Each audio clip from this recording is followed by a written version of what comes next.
Je suis Emmanuel Guépin, membre du comité de soutien à Vincent Lambert. Voilà, je suis un ancien camarade de classe de Vincent. Et depuis son accident, je me tiens informé de son état et je viens de visiter. Alors l'accès à la chambre de Vincent s'est avéré très difficile aujourd'hui. Il y avait un garde à l'entrée du couloir qui m'a pris ma pièce d'identité, qui est allé la présenter au médecin-chef. Et ensuite, la sécurité est venue pour me laisser accéder à la chambre.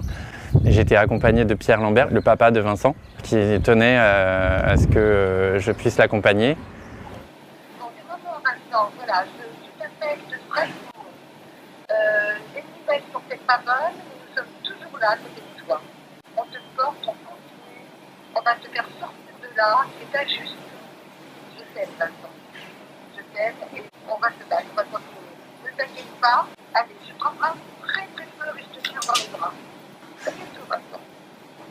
David est arrivé voir son frère et ça a été un moment aussi très fort. David le visite très très régulièrement et on a pu voir Vincent réagir très fortement avec son frère. Il y a beaucoup d'interactions entre eux, un regard soutenu et des mimiques sur le visage. Ce qui ressort, je pense, c'est ce décalage entre des décisions qui se prennent dans des tribunaux par des gens qui ne connaissent pas l'état de Vincent. Vincent est un grand handicapé. Aujourd'hui, le grand handicap est quelque chose qui existe en France.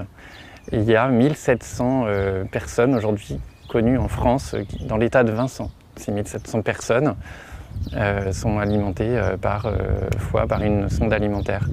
Est-ce qu'on va également supprimer l'alimentation à ces gens-là? Bien évidemment, nous encourageons tout le monde à rejoindre le comité de soutien, à le faire connaître autour de vous. Regardez les images qui sont dessus, regardez les témoignages. Vincent n'est pas en fin de vie, c'est ça qu'il faut bien comprendre.